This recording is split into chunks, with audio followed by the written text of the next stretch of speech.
주제 가겠습니다. 네. 네, 문재인, 노무현. 자, 노무현의 비서실장, 문재인 대통령. 노무현의 계승자라고 본인들 생각하고 있죠. 네. 어제 김해 봉화마을에 한 2만여 명, 15,000여 명 모였다고 그럽니다. 이 정권의 실세들. 문재인 대통령을 빼고 문재인 대통령은 안 갔죠. 나머지 모든 실세들이 총동원됐습니다. 마치 얼굴 도장 찍으려는 듯이 마치 거기에 나타나지 않으면 내년 총선에서 안 될 것이라는 듯이 다 모였는데 많은 분들이 감회도 있었을 거고 좀 찹찹한 분도 계셨을 겁니다. 네. 네. 어쨌든 사람의 그 죽음이라는 거, 특히 자살이라는 건 참 안타까운 일입니다. 근데 그럼에도 불구하고 저는 이렇게 생각해요. 한 나라의 대통령이 어떻게 자살을 하는가? 자살이라는 건요. 정말 해서는 안 될 겁니다. 그리고 대통령이라는 건요. 국민들에게 어떻게든지 살아가는 모습, 아무리 고난이 있고 그래도 살아가는 모습을 보여줬는데 이것을 자살로 마감을 했다는 것은 저는 매우 유감스러운 일이다 이렇게 생각합니다. 두 번째로 더 유감스러운 건요. 이 노무현 대통령의 자살이라는 것은 제가 앞서도 얘기했지만 아주 가까운 분이 이렇게 얘기했어요. 법률가이기 때문에 매우 합리적인 법률적 판단을 했다. 즉 자신이 없어지면은 모든 것이 그냥 무로 되니까 그것을 계산을 한 거다. 그래서 이 송갑순 씨, 손혜원 씨도 아주 합리적인 계산이다 이런 말을 한 적이 있었죠. 자기는 팟캐스트에서. 근데 저는 이 모든 것에 대해서 공과에 대해서 냉정해야 된다는 겁니다. 아까 엠마님께서 640만 불이라는 것은 76억 원이다. 어마어마한 거다. 노무현 대통령이 더구나 뭐라고 했습니까? 애들 유학비 대주는 줄 알았더니 아파트를 샀다니 이래가지고 권양숙 여사하고 엄청나게 이제 싸웠던 거죠.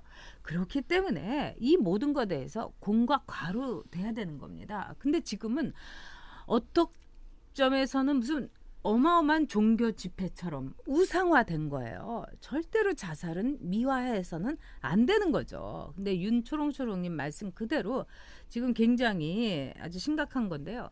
또 세 번째로는 문재인 격근이 노무현이 낫다. 지금 이제 겁에 질리고 또 이런 거에 대해서는 또 오돌오돌 떠는 자유한국당에서는 이런 식으로 얘기하는데 이건 아니라고 봅니다. 저는 용감하게 얘기를 해야 된다고 봐요. 공과에 대해서. 그래서 물론 노무현 대통령이 문재인 대통령보다 훨씬 나은 거 사실입니다. 적어도 강정마을 해군기지라든가 한미 FTA 추진이라든가 이라크 파병이라든가 기본적으로는 문재인을 넘어선 거예요. 근데 어떤 점에서 문재인은 노무현보다 업그레이드된 좌파 울트라 버전이다. 이렇게 볼 수 있는 거죠.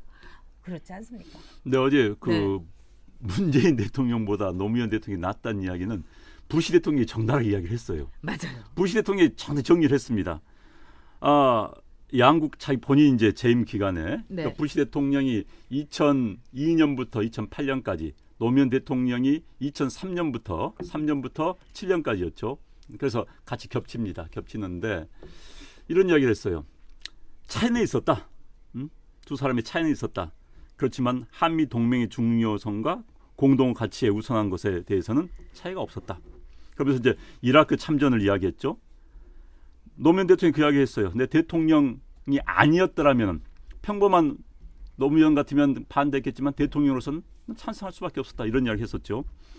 그런데 이 정부 만약에 이런 상황이 됐다면 이라크 참전할 수 있을까요? 못합니다. 그다음에 한미 FTA 노무현 대통령 때 시작을 했습니다. 문재인 대통령 야당 대표실이 철저히 반대했습니다. 문재인 대통령 반대했어요. 그다음에 아주 한 방에 딱 먹였죠. 인권에 대한 노무현 대통령의 그 어떤 비전이 국경을 넘어 북에 전달되기를 바란다. 노무현 대통령의 인권에 대한 비전이 북한에 전달되기 바란다. 이 이야기는 문재인 대통령한테 그대로 한 이야기입니다. 이 정부 인권 변호사 출신이라고 하는데 그 인권에 대한 비전이 북한에 전달되길 바란다. 북한에서 한마디도 하지 못하고 북한은 김정일 대변인이라니까 벌컥 화를 내는 그에 대해서 지금 부시 대통령이 정나게 지적을 한 거예요. 정나게 지적을 했는데 자 어떻게 느꼈는지 모르겠습니다. 그래서 그런 점에서 노무현 대통령이 굉장히 현실적인 인물이었죠. 그런데 이 집단은 노무현 대통령보다 훨씬 덜 현실적인 더 이념적인 그런 집단이다. 이렇게 정리가 될 것 같습니다.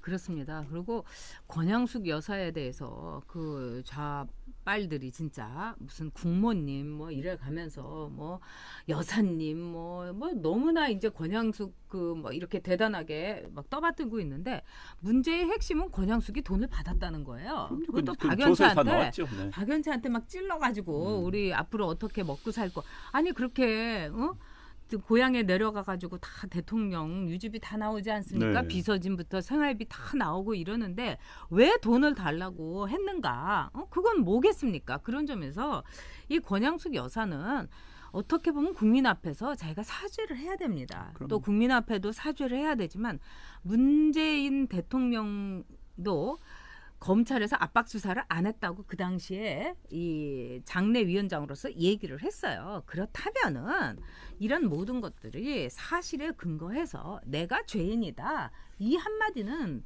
권양숙이 해야 되는 거 아닙니까? 그 문제 한번 정리를 해야 되는 겁니다. 네. 사실 이제 노무현 대통령이 그것 때문에 스스로 목숨을 끊은 건 맞지요.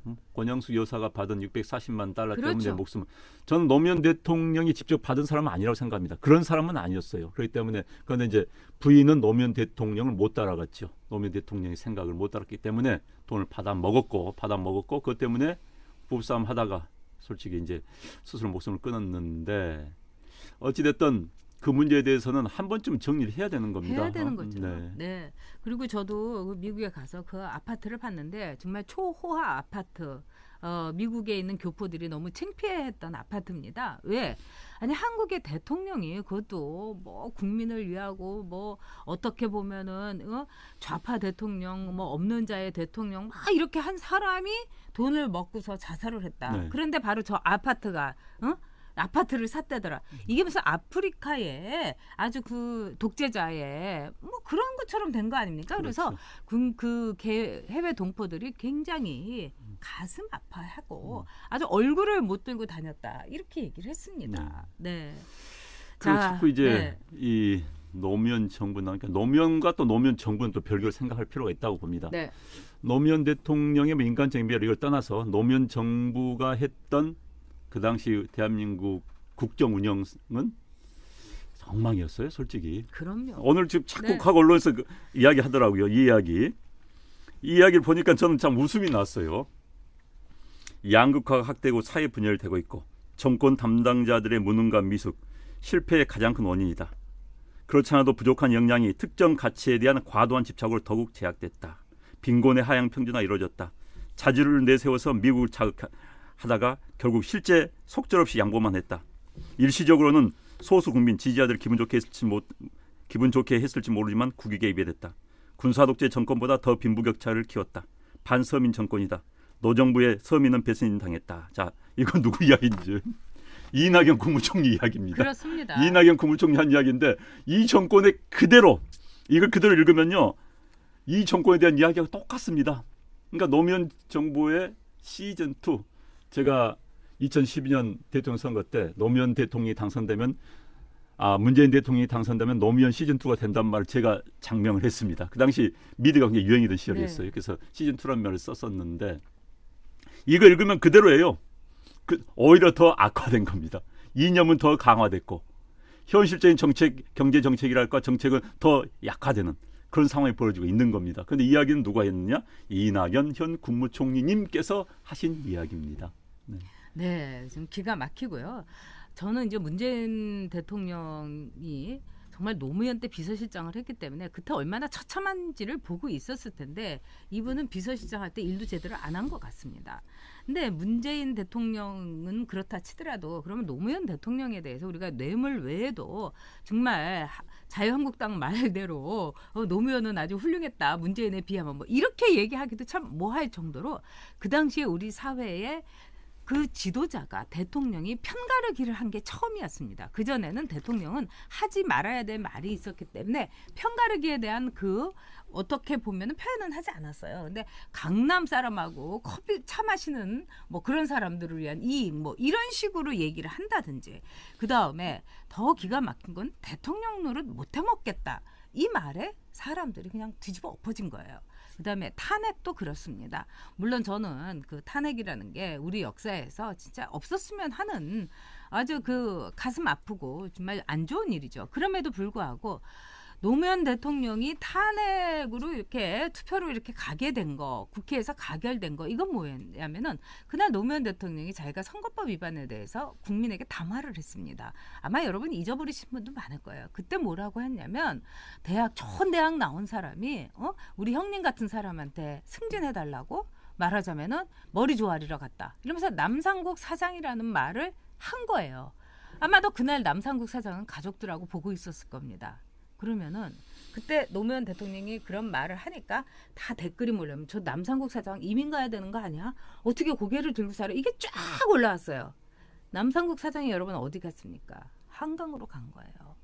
저는 그때 노무현 대통령에게 분노했습니다. 대통령은요, 국민의 생명과 재산을 지켜줘야 되는 겁니다. 근데 국민 한 사람을 한강에 제 발로 걸어가서 정말 처참한 그런 심정으로 그런 선택을 했다는 거. 저는 그래서 제가 정치를 시작한 겁니다. 노무현 대통령에 대해서 저는 분노했었습니다. 그때. 이것도 우리는 잊어서는 안 됩니다. 네. 이것이 역사인 겁니다. 자, 그런 점에서 이 자유한국당이 좀 더 당당하고 정말 잘한 거는 저도 잘했다고 얘기합니다. 한미 FTA 때 정말 그 용기 있게 노무현 대통령이 한미 FTA 그 추진하고 이런 거에 대해서는 제가 그 당시 한나라당 대변인인가 아마 최고위원이었는데 도와줘야 된다. 전 이렇게 얘기했습니다.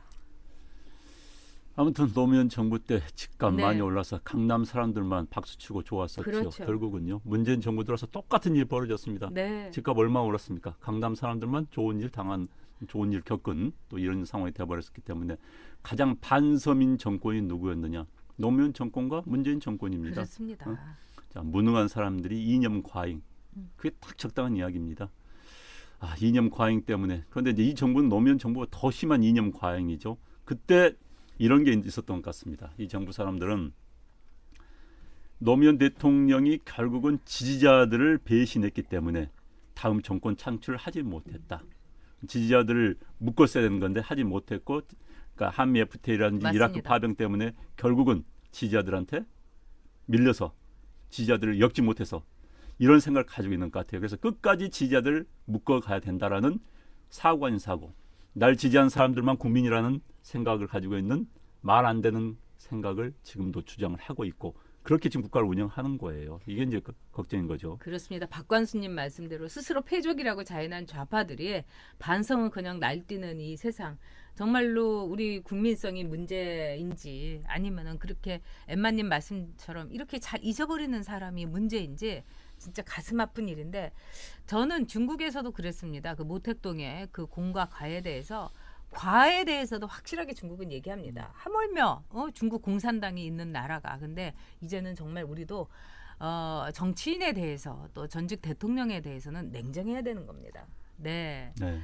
자, 염재훈님 노무현 정신 글쎄. 네. 그다음에 이혜은님 대통령 될 때부터 분노했습니다. 네. 그리고 그 당시에요 소뚜껑을 들고 그 식당하는 분들이 정말 못 해먹겠다고 네. 막 나왔었어요. 우리 굶어 죽느냐고 소뚜껑 시위까지 했는데 지금은 아마 식당 하시는 분들이 기운이 없어서 나오지도 못하는 것 같아요. 최저임금에 다 그냥 나오지도 못하고 그냥 닫고 있어요. 가게를 닫고 있어요. 네. 그러니까 지금 이제 시계를 한 10년 전으로 12, 13년 전으로 돌려 본다면은 똑같은 상황이 펼쳐지고 있습니다. 그렇습니다. 똑같아요.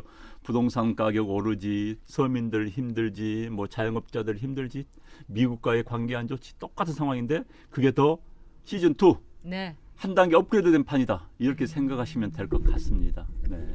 정말 그렇습니다. 그래서 여기 나오신 분들이 그때 생각을 하면은 지금 똑같기도 하지만은 어떤 점에서 보면은요. 지금 국민들이 지금 이 정권의 얘기는 하나도 안 믿잖아요. 네. 리디노미네이션은 절대로 안 한다. 이랬지만은 이거 안 한다고 하는 거 보면 쟤네들은 하고도 남을 애들. 그다음에 판을 뒤집는 것이 모든 것의 목적 아닙니까? 네. 문재인 대통령도 이 사회의 정치, 재계, 이 모든 학계, 예술, 이 모든 주류 세력을 뒤집겠다는 거, 교체하겠다 이거 아니겠습니까? 네. 그러려면 교체하려면은 뭐겠습니까? 이 말하자면 돈 가진 사람들 화폐를 그냥 잠자고 있는 5만 원짜리들을 그냥 다 데리고 나오겠다. 그래가지고 세상을 뒤집어 엎겠다. 그래서 이 부자들에게 모든 것을 탈탈 털겠다. 이것을 우리가 감을 잡을 수 있는 거 아니에요. 하도 이상한 정권을 이미 경험했기 때문에 경험보다 확실한 건 없습니다. 그러니까 이제 노무현 정부 때는 주류 세력 교체까지 생각을 하지 않았습니다. 못했습니다. 왜냐하면 이제 정권 5년 하고 또 자기들 5년 이어받았기 때문에 그래서 한국 사회를 완전히 뜯어 고치겠다는 생각을 못했어요. 그런데 네. 이제 이 사람들은 그 후로 10년 지나면서 그때 뜯어 고쳐 확 엎었어야 되는 건데 못했기 때문에 우리가 당했다. 이제라도 뒤늦었지만 엎어야 된다. 이런 사고를 가지고 있습니다. 게다가 이제 촛불혁명이라는 촛불 이걸 악용해서 우리는 혁명 정부다. 자꾸 제가 이야기하지만은 만약에 그들 주장대로 촛불혁명이 국민들 모두가 찬성하고 모두의 지지 속에 있었다라고 합시다. 그럼 그들 가운데서 왜 3명만 대통령 되라고 찍어줍니까? 말이 안 되는 거예요, 그건. 전체 국민들의 3명의 지지를 가지고 10명 가운데 3명의 지지밖에 받지 않는 사람들이 마치 모든 정권을 위임받은 혁명 정부처럼 행하는 거. 이건 말이 되지 않습니다. 그런데 이 사람들은 지금 그런 생각을 가지고 있기 때문에 노무현 시즌2가 상당히 업그레이드된 그리고 강 정책을 쓰고 있는 그런 상황인 것이죠. 남혜리님께서 화폐 개혁 어찌 되나요? 제가 보기에는 화폐 개혁을 할 가능성도 저는 충분히 있다고 봅니다. 이 정권에서는요. 왜 경기 문제라든가 경기 부양이라든가 이런 걸 위해서요. 그리고 또 하나 문제는요. 지금 우리 이제 수출하는데 환율이 많이 올라가고 있지 않습니까? 근데 환율 관리를 안 해요. 근데 강만수 산자부 같은 장관 그 분은 어디까지나 환율은 말하자면 국가의 성적표다 이렇게 얘기를 저는 직접 저도 들었어요. 그래서 환율 관리를 했습니다. 아니 성적표 맞죠. 나라 돈이 떨어지면은 나라 경제 잘못된 거고 우리 원화가 올라가면은 나라 경제 잘 가는 거 아닙니까? 근데 이 정권은요 환율 관리를 하지 않아요. 그 이유는 뭐냐? 하도 수출이 안 되니까 싼 값에 세일하는 거예요. 세일을 해가지고 그래서 수출 물량이라도 늘리겠다. 이런 나쁜 정부가 어디 있습니까, 여러분? 네.